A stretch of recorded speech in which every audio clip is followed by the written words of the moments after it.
Hello, you're watching World Talks on TVP World. My name is Sascha Fahrbach. Poland's story is an example for the world, says IMF chief Kristalina Georgieva, pointing to the country's economic transformation, and the data supports that view. From record low unemployment to robust IMF growth forecasts and a landmark trade deal with Japan, Poland is expanding its global footprint at a time of rising economic uncertainty. Joining us now to discuss it is Artur Nowak-Far, professor in the Warsaw School of Economics. Good to have you at TVP World. Welcome. Thank you. So there's a lot of good news coming out of the IMF about Poland. Also, the finance minister, Mr. Domański, is also there, and he's actually just said at a CNN interview that we will be the fastest growing economy in Europe this year.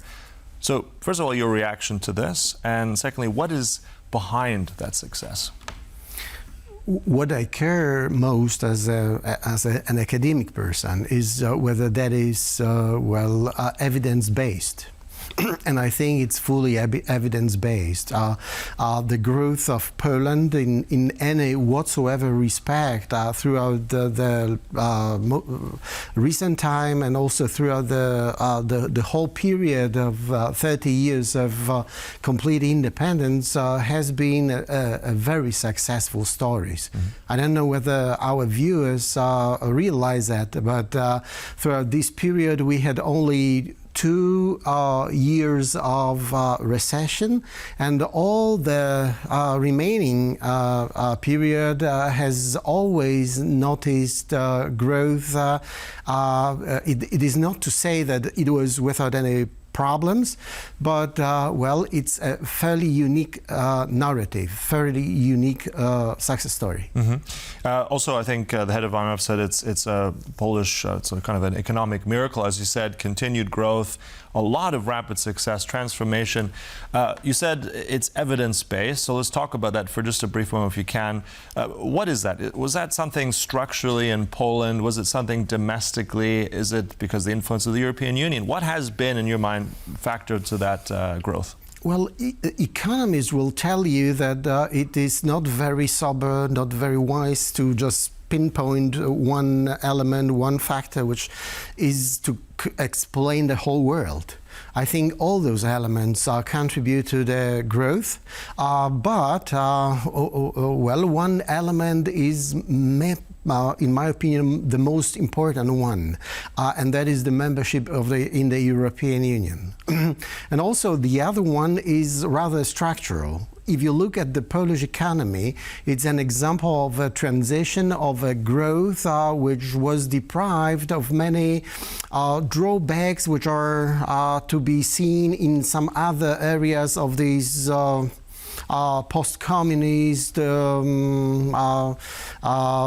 bloc of countries, let's say. It's rather an obsolete term, but let's use it for the sake of my point.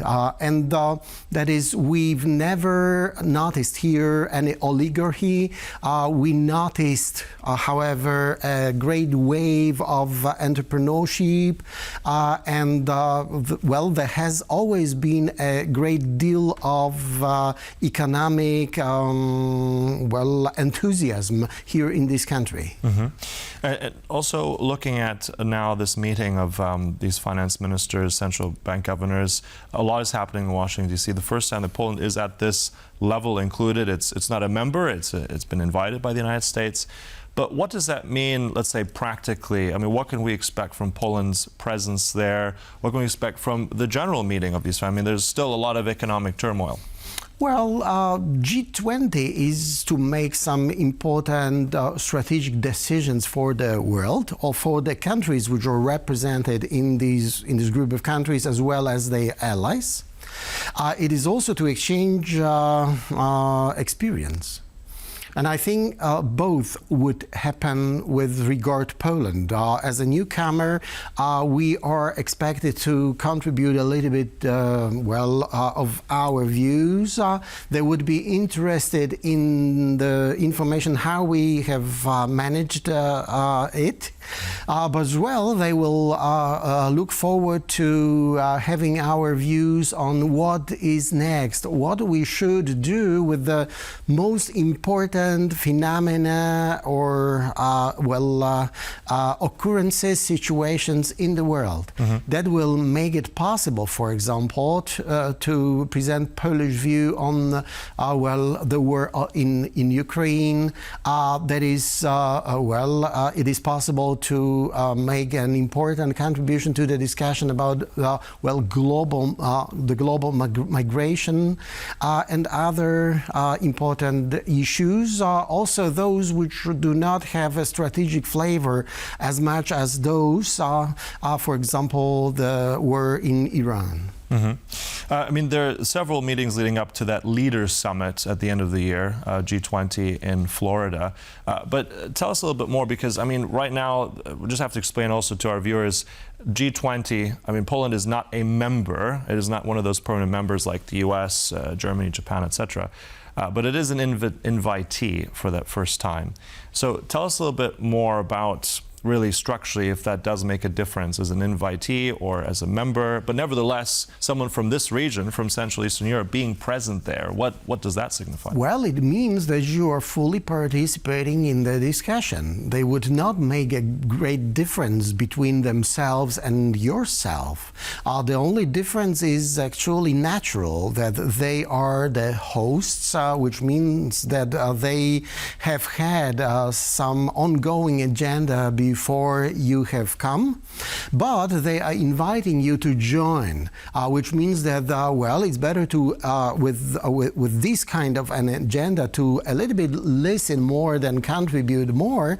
But the next meeting you will have a little bit more expanded role, and the next one more expanded role. And if everything goes according to the, I would say, natural way of course of doing it, then you become a full member. And let's look at those new ones. Let's say after it's the UK next year as host G20, then it's South Korea. I mean, Poland enjoys good relationships with those countries.